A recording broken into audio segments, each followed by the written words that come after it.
The Brown House. Deep in the heart of the Shenandoah National Park, the Brown House sits as a rustic retreat for presidents of the United States of America. The Brown House was named after the White House. Whereas the White House is stately and refined, the Brown House is notably rustic.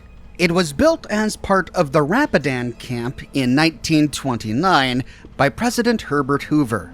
President Hoover enjoyed its remote location and its proximity to fishing locations because he was an avid fisher.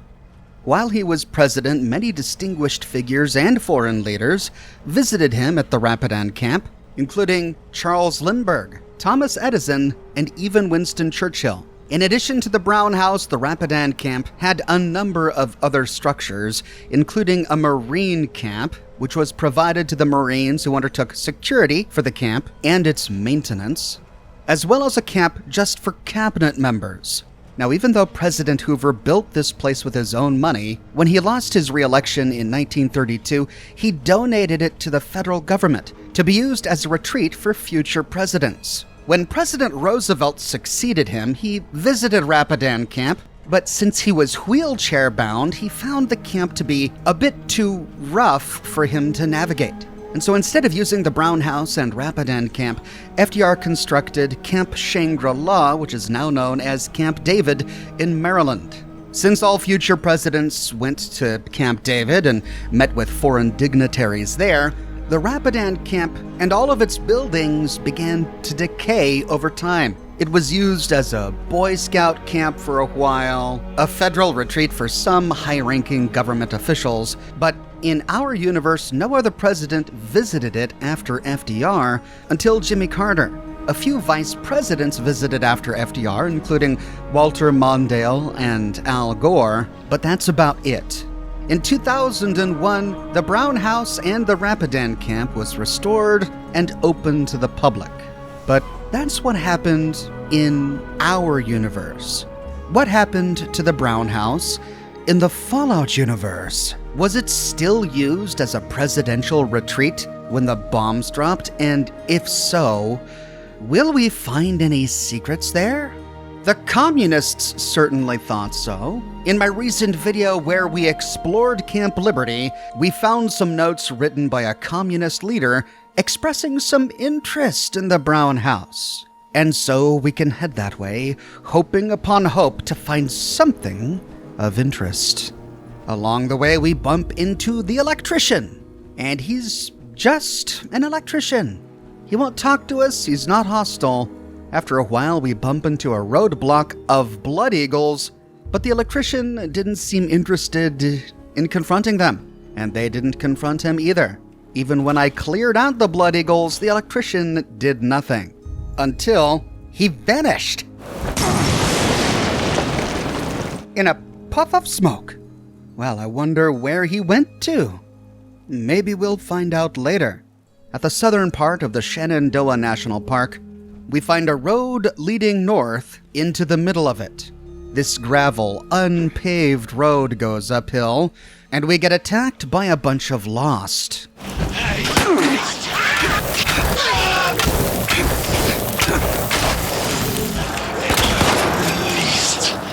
At the end of the trail, we at last reach the Rapidan Camp. And after killing a Yaoguai, we find a small parking lot. There are few cars here, one sedan, a couple of Rocket 69s, and a couple of military jeeps.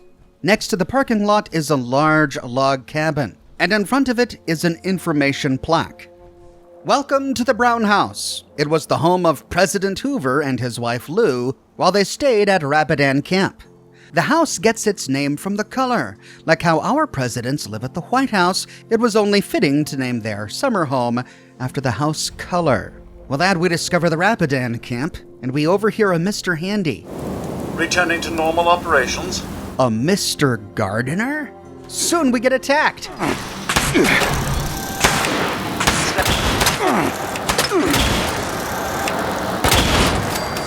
Ah, crap. There are presidential gardening robots on the loose. We'll have to watch our step. We came down the staircase to destroy the Mr. Handy. There's the brown house off in the distance, but there are a couple of other structures here in the middle of a beautifully preserved garden. While it has only been a couple of decades since the bombs dropped, I don't think Codsworth should feel too ashamed for his gardening failures at Sanctuary. With the Mr. Gardener destroyed, we can enter the brown house. And immediately on the other side of the door, we find a friendly Mr. Handy named Gumley. The garden always looks splendid this time of year. Oh, hello there. Welcome to Rapidan Camp, the President's home away from home. What is this place? You're at Rapidan Camp in Shenandoah National Park. I have some questions about the camp. Oh, goody. I do love answering questions about President Hoover's home away from home. It's been years since I've had anyone ask. The president's home away from home? Well, yes. President Hoover and his wife Lou Hoover built Rapidan Camp. They used the grounds as their presidential retreat throughout his administration. When his term came to an end, President Hoover donated Rapidan Camp to the executive wing of the government, so future presidents could continue to use the camp and enjoy the natural beauty of Shenandoah National Park. Sometimes our presidents still stay here, but one hasn't visited in quite some time. From what I can remember, some undersecretaries were stationed here on that eventful day, but I haven't seen them for some time now. That eventful day? Is this a rare Mr. Handy who actually understands that the world was destroyed? Well, he just told us that sometimes other presidents stayed here. That's good news if we want to find some consequential lore. Who was President Hoover? Herbert Hoover was the 31st President of the United States of America. Would you like to know more about President Hoover? Of course you would. How silly of me to think otherwise. During and after the First World War, Herbert became known as the Great Humanitarian for feeding Europe. Could you tell me more about President Hoover? Well, of course I can. He's a pretty interesting fellow. On the 5th of March, 1921, President Harding appointed Hoover as the United States Secretary of Commerce. Do you know what's been going on with the weather? It all started with that ruckus from the Dark Hollow Manor, you see. Oh, I do hope that they're all right.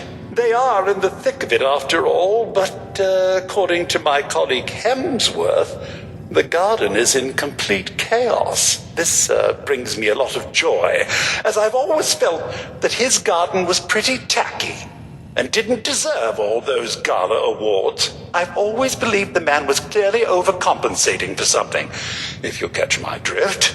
Recently, our flowers have started changing colors, just as I thought we had a chance of winning this year's gala. But now our beautiful flowers are wilting, and I'd hate to have to resort to plastic. I love that this robot's primary concern is not having plastic flowers in his garden. Brilliant. And he just talked about winning this year's gala. But a moment ago, he gave us the impression that he understood that the world ended on that quote-unquote tragic day. If he already knew that, why would he think there was going to be a flower gala this year? Gumley, you're not making sense. Now, Gumley here was talking about Dark Hollow Manor, which is tightly integrated with the events of Vault 63. We explored it and the vault during my Skyline Valley live streams. Gumsley talked about a rival gardener at Dark Hollow Manor. We find a note in a gazebo at Dark Hollow Manor from the manor's gardener. And in the note, he expresses his concern that Hugo is going to replace him with a robot. Even though Gumley referred to the gardener as Hemsworth, which is a very robot name, like Codsworth, he also refers to him as a man. So I don't think Holtz ever got an opportunity to replace his gardener with the robot before the bombs dropped. But this gardener Hemsworth likely died in 2077 but Gumsley speaks of him in the present tense. So I guess the jury's still out on whether or not Gumsley really knows that the world has already ended. But saying that Hemsworth was clearly compensating for something? If we catch his drift? Did this robot just make a dick joke? Gumley? Well, why do you care about flowers so much? Well, maintaining the flora here at Rapidan Camp isn't about just the aesthetics. These flowers provide me and any guest a sense of normality in this chaotic world. Besides, a well-tended garden does wonders for the guest's mental health and well-being. That's something in short supply out here. So what is it you do around here? As if we don't already know. Well, I'm Gumley, the supervisor here. But as you can see, my colleagues aren't the friendliest bunch. I try to keep the grounds in tip-top condition. But ever since we ran out of fertilizer, the sky changed color. It's almost impossible to do so. All right, I should get going. Ta-ta, friend. Take care now. Remember, if you need anything, I'm here to help. So, that's Gumley. He doesn't explain exactly why his colleagues are not the friendliest bunch, but at least he's friendly. And as we begin to explore, we find that Gumley does a lot of talking. If you notice wilting flowers, then please do let me know. Will do, Gumley. You just try to maintain some composure. The front door to the Brown house opens up to a den. We find a TV nook in one corner right next to a fireplace. We simply can't show wilting flowers at the flower gala. We'll be the laughing stock of the show. Gumley, we already went over this. The world is gone. I thought you knew that. And right next to the den is the dining table beside a staircase leading up. It's covered in plates and wilting flowers. Oh no! You're wilting! Yes, Gumley, they're all wilting. And nearby we find a bust beneath two painted portraits. And we know these guys. These are portraits of Shannon Rivers, a.k.a. the Mistress of Mystery, and her husband, Frederick Rivers. We saw them on the walls inside Riverside Manor. They were the only instance in the entire game, to my knowledge, where those painted portraits existed, and for good reason, because they were unique. They were commissioned by Shannon Rivers and her husband to hang inside Riverside Manor. What I'm saying is that there's no logical reason why these paintings should be in the Brown house. Instead, it looks like a designer was tasked with decorating this room, saw two oldish-looking paintings in an asset toolbox, and without understanding what these paintings meant, put them on a wall. Which is embarrassing. But then Gumsley interrupts us. If he's good enough for Lindy, he's good enough for me. If he's good enough for Lindy, he's good enough for me. That's a nice touch. That, of course, is one of the campaign songs that Herbert Hoover's presidential campaign came up with to promote his candidacy in 1929. The Lindy in this song is none other than Charles Lindbergh, who publicly endorsed Herbert Hoover. Lindbergh gave his public endorsement only a month before the election that year, and Hoover's campaign managed to whip up the song and distribute it in record time. Next, we find a plan on a nearby bookshelf for the Brotherhood Recon Rifle schematics. However, we can't actually learn this plan if we activate it in our inventory. And the reason for that is because we were never actually supposed to find this plan as a static object in the game. We learn this plan by completing the primary plot of the game. It's when we go through the main quest and we get to Fort Defiance while trying to join the Brotherhood that we find this plan while using a military ID keycard to access a terminal during the quest Recruitment Blues. We find the plan in the terminal. We get it by reading that terminal, which is why the plan can't actually be read if we pick it up in the world. Next to the portrait of the Mistress of Mystery is a door that leads to the kitchen. After killing a rad roach, we explore, but we don't find much. Back out into the den, we see two more ways to explore. A door to the north and a door to the west. We'll go north for now. This is another sitting room right next to a radio. We find a plan that actually works on the dining table here. A Nuka-Cola Wild sitting on the couch, and a door that leads back out to Appalachia. We'll go that way a bit later.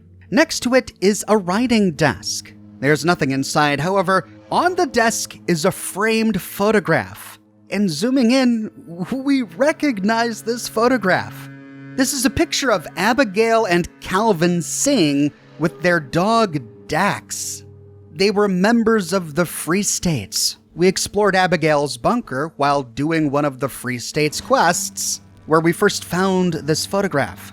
Abigail was the member of the Free States whose voice we heard in those automated recordings where she guided us through all of the Free States quests. The Free States moved into their bunkers in September of 2077, and they didn't emerge until July of 2079. What I'm saying is that there's no way a photograph of Abigail and Calvin could be in this room. This was a personal family photograph with an established backstory that we explored during the primary quest of this game. It's not stock photography. It shouldn't be here, and they should know that. And then here's another one. Look at this. Vault Dweller of the Year. Because of course. It looks good on this desk, but reading words is important too. I don't think I need to explain why this is out of place, but I will. This is a pen holder that should only ever exist in a vault where someone might vote for a Vault Dweller of the Year, not on the desk of a secretary in the President's Retreat Cabin in the Shenandoah National Forest. Well, so far this has been frustrating, but we're not done. Leaving the room and turning right, we find a bunk room, possibly for military personnel. Someone was playing a game of chess with robot chess pieces. There's a map of Appalachia on the wall and a nearby security cage. We find a terminal on a metal desk, remote door control, and from this terminal all we can do is open the security door. Inside we find a number of impressive looking crates, but we can't loot them. What we can loot is a bunch of junk, a laser rifle, an ammo box, and a duffel bag. But in this room, we also find a door leading to a staircase. Taking the staircase all the way down, we open some double doors to arrive in another security checkpoint room. There is a door with what appears to be a keypad on it, but it's barricaded with a bookshelf thrown in front of it. It's inaccessible. And turning around, oh, we've got a dead soldier, and it looks like he committed suicide. Look at the blood spatter. It's on the clock above him and on the ground below him, as if he held the pistol beneath his chin, pulled the trigger, splattered blood on the wall, and then blood spattered down from his head onto the floor. Why would a soldier guarding this door in the Brown House commit suicide? Near to him is a desk with a terminal, Rapidan Camp Bunker Terminal, property of the United States military, DEFCON Level 1. All personnel, report to your commanding officer. We find two options in the first New Personnel Protocol. All new personnel looking to access the Rapidan Bunker Complex must complete the following steps. Hand over government issue ID to the nearest stationed MP. MP must verify government ID. If the ID is verified, please print a Rapidan Bunker access card. Depending on personnel security clearance, please make personnel aware of restricted areas. Next, we can try to access door control. Error, remote access has been disabled. Please contact a system administrator. Well, we just learned that there's a bunker under the Brown House, but it's inaccessible. Why? Just as we thought there's something exciting with some possibly consequential lore buried inside, and we can't access it. How frustrating. Well, there's one more part to the Brown House. Taking the staircase all the way to the top, we arrive at a hallway lined with two doors. Opening the one to the right, we find a bedroom. There is a little bit of scrap, but not much else. Nearby is a door not to a bathroom, but to a private office in a closet. Here we find mentats and cigarettes. And then on a desk we find Army training graduation papers. It says Camp McClintock on it. We again first encounter this during the primary plot. During the quest Back to Basic, when we have to join the US military, we have to go to Camp McClintock and talk to a Mr. Gutsy there, and jump through a bunch of hoops before he allows us to join the US military, and we get these Army training graduation papers. I suppose it's possible for Army training graduation papers to exist in the Brown House, considering all of the military personnel that were likely stationed here. Though I think it's always dangerous adding primary quest-related items as decorations. For example, I wonder if somebody were able to skip some of the primary quest by snagging these graduation papers and then just handing them to the Mr. Gutsy at Camp McClintock. At any rate, that's it for this room, and it's the next door over where we find the bathroom with a rad roach. With this bedroom fully explored, we head back to the hallway and we can explore the final bedroom, which turns out is the president's office. Here on a table, we find another photograph of Abby and Calvin Singh with their dog Dax, inexplicably in the president's office. Why? Next to this on a tray is a Gray and Gould pocket watch. This looks a lot like other pocket watches in the game, but it's actually unique. It's just a junk item, but to my knowledge, this is the only place in the game where we can find one. Near to it is a Gray and Gould lighter. It has no distinct appearance. Again, it's just a scrap item like all other lighters, but like the pocket watch, it's unique. This is the only place to get it. Exploring the rest of the president's office, we see an interesting seal on the ground, another seal on the wall, some technical data, but sadly the terminal can't be accessed. How frustrating. Wouldn't it have been interesting to learn who the last president was to visit the Brown House? And again, on this desk we find another Vault Dweller of the Year pen holder. Nearby is a tool chest chocked full of scrap, and on top of a filing cabinet is an undamaged American flag. While the trifold American flag is a pretty common junk item, the undamaged one is very rare, making this not a unique collectible, but a very rare one at least. Taking a look at the presidential executive desk, it looks amazing. Though, if I'm being a stickler, I question why it would be here. Isn't the point of a rustic retreat to not do work like this? To get away from it all a bit? But anyway, that's the end of the Brown House. We can head out the door back to Appalachia to finish exploring the Rapidan Camp. The door leads to a deck. Turning around, we see a Brown House sign above the door we just left. There's a staircase to the northeast, but I wanted to see where we connected with that pathway we discovered upon arrival. And there it is to the west.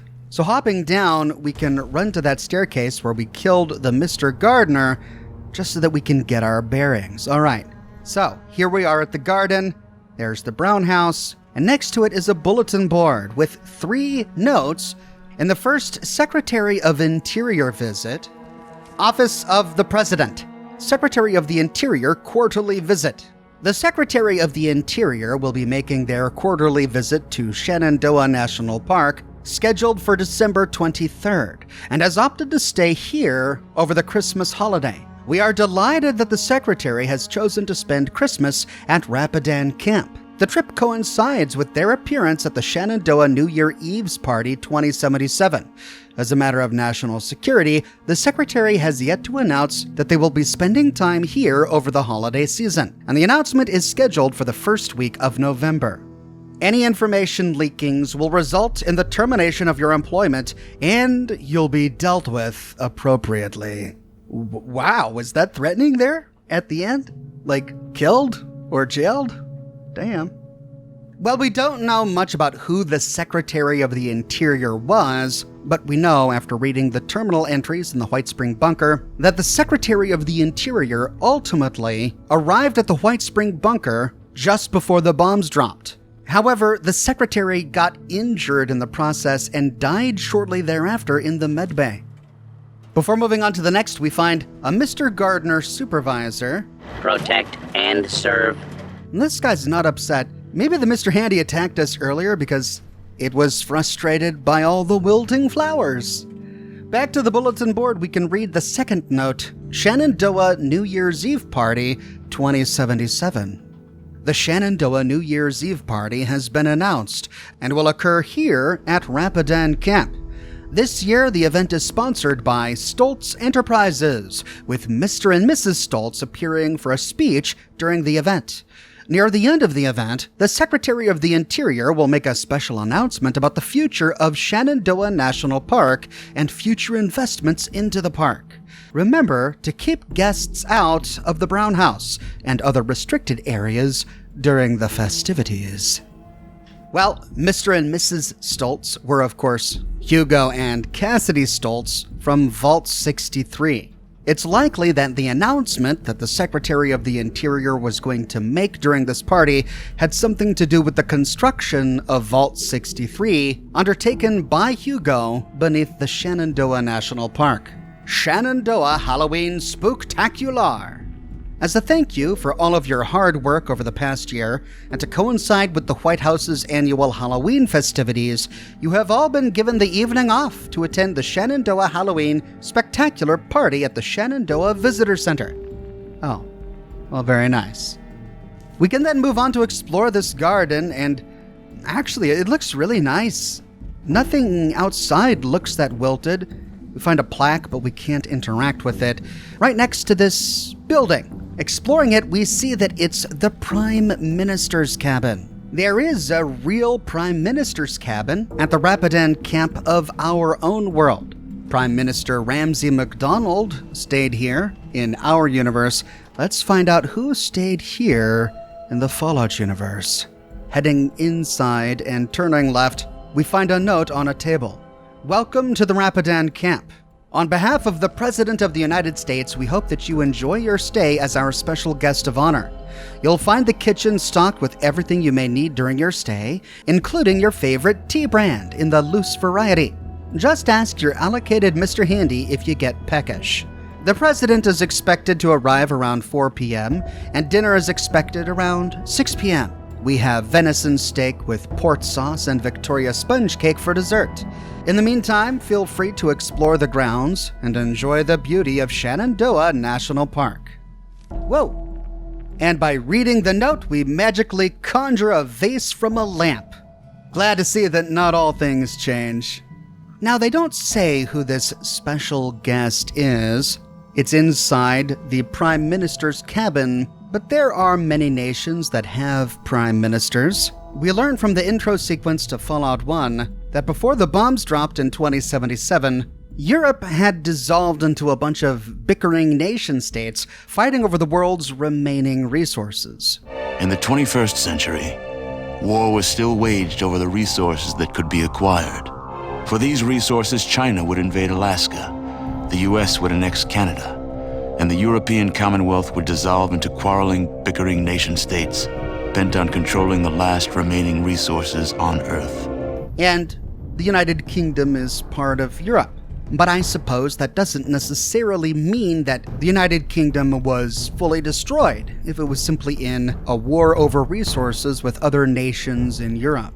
So the special guest very well could have been a British Prime Minister. Now, what's really interesting about this note is it finally specifically mentions the president. The last president of the United States before the bombs dropped is unnamed so far in the Fallout universe. However, we know from established Fallout lore that half a year before the bombs dropped, the president completely disappeared from the public eye. This is mentioned not only in the Fallout Bible, but also in a Boston Bugle entry that we find during the events of Fallout 4, and it's alluded to in the opening sequence of the Fallout show. Negotiations were scheduled to continue today as the White House had no comment about the president's whereabouts. He disappeared because he went to the Enclave oil rig. This note, however, says that the president is arriving at 4 p.m., and the Prime Minister is having a dinner with him at 6. So for this note to not contradict established lore,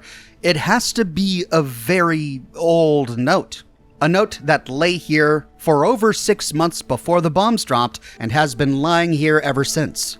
The president wouldn't have set up a meeting with the British Prime Minister for October 23, 2077 if he was hiding out in an enclave oil rig in the Pacific Ocean. But it also tells us that more recent presidents have been using the Brown House and the Rapidan Camp, contrary to our own universe. Does this mean that Camp David was ever established by FDR in the Fallout universe? It's possible that both could have been established, and it's just that this one saw more visits from the president than in our own universe.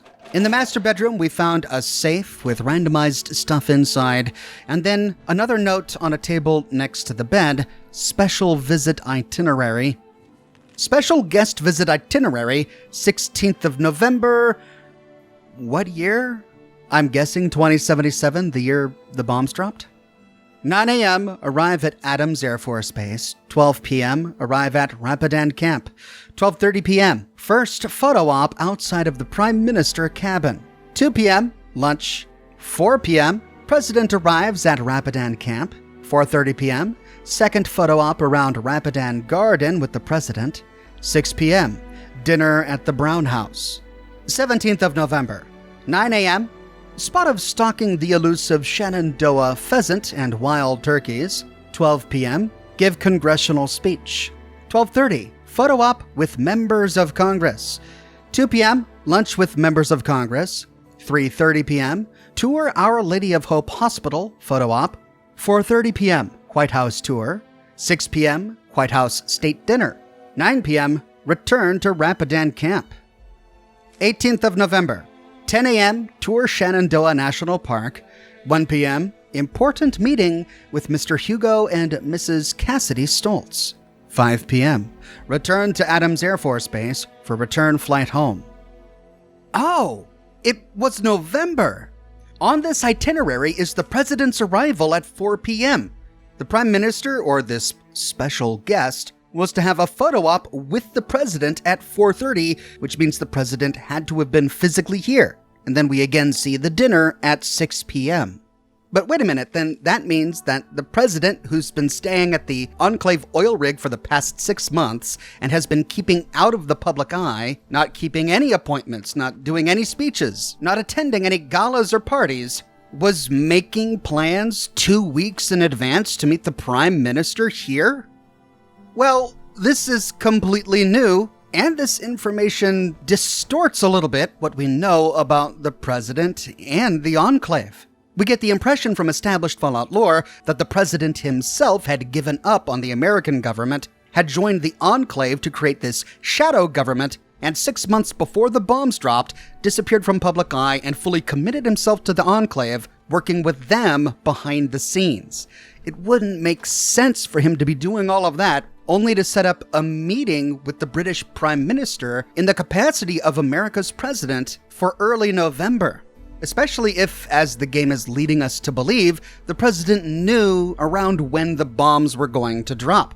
Maybe not the specific day and time, but he knew it was happening soon. I mean, there are a number of ways we could try to explain this away. Maybe he went to the oil rig as a precaution, but then the bombs never dropped, and they never dropped. And he called Washington and said, okay, I'm done hiding out here. I'm ready to re-enter society, and this was going to be one of the first things he did. But without further information from a canonical source, like the games or the show, this just sits really weird with me and doesn't make a lot of sense. The rest of the cabin had minimal loot, notably a stockpile of chems in the bathroom and a randomized magazine in the den.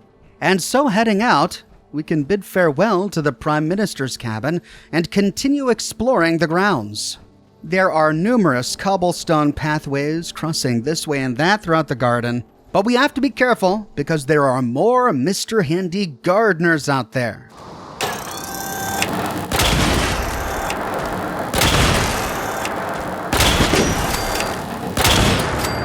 The only remaining structure of note is a cabin to the southwest.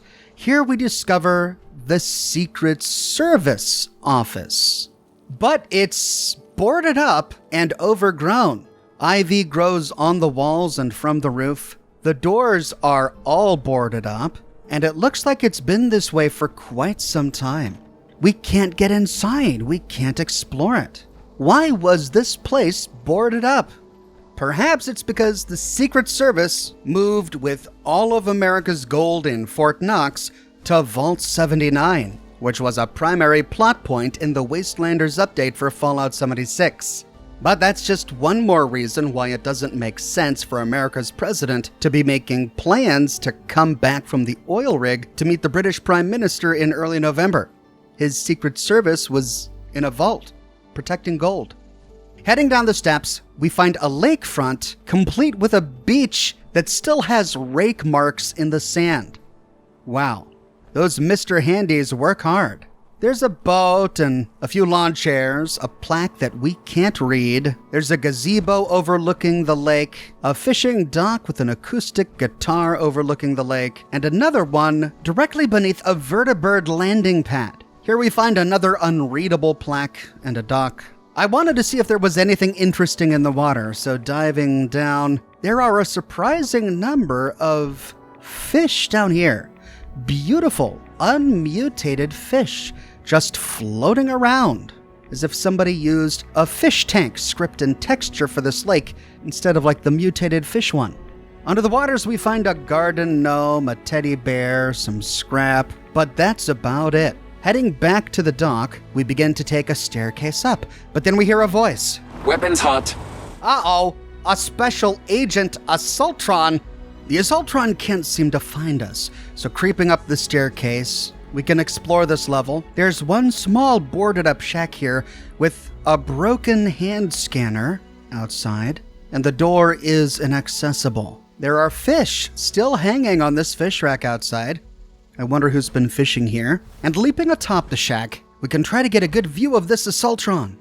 And there it is.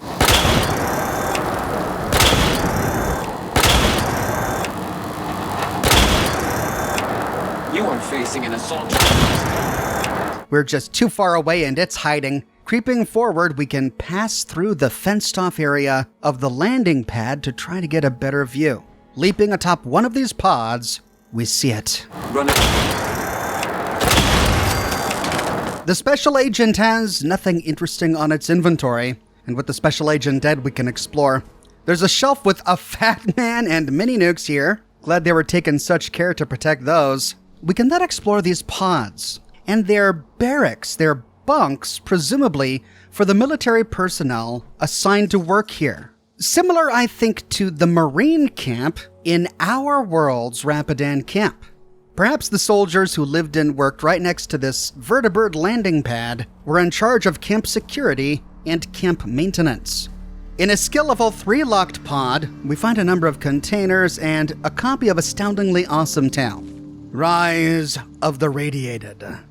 One of the pods appears to be a robot admin section. Lots of robot repair pods and consoles.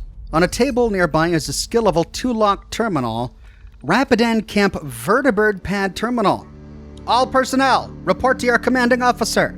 We find 2 options in the first Rapidan Camp personnel files. Access denied, insufficient security clearance. In the next one, command mainframe, access denied, insufficient security clearance. Lame. And climbing up onto the vertibird landing pad, we can't access the vertibird. The doors are closed.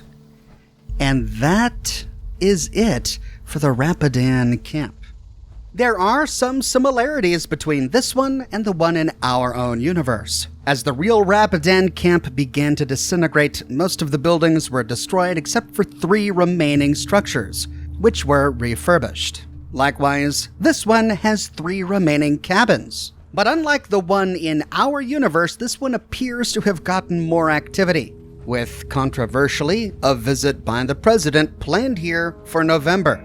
Most notably, of course, is the existence of a bunker beneath the Brown House. It's just so frustrating that we can't explore it. We therefore have no idea what secrets are being held there. We can now only hope upon hope that one day the Rapidan Camp will be finished and we'll finally be able to fully explore it.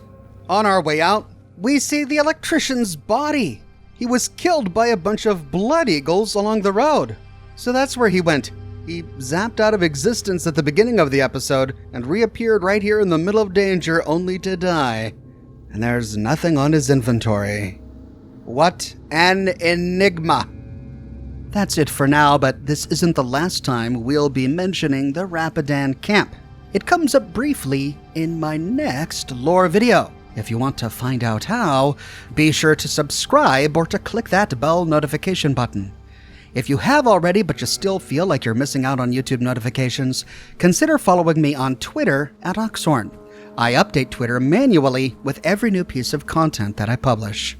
I have a plush for sale. It's in stock and ready to ship, but I'm almost sold out. Seriously, I've got just a handful of them left.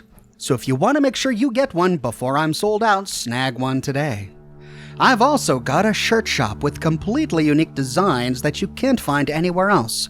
My designs come on products in a variety of men's, women's, and children's sizes, and in a wide array of colors. You can find them on other items as well, like smartphone cases, pillows, posters, mugs, stickers, prints, etc. So if interested, you can find a link to my shop in the description below, or you can click here.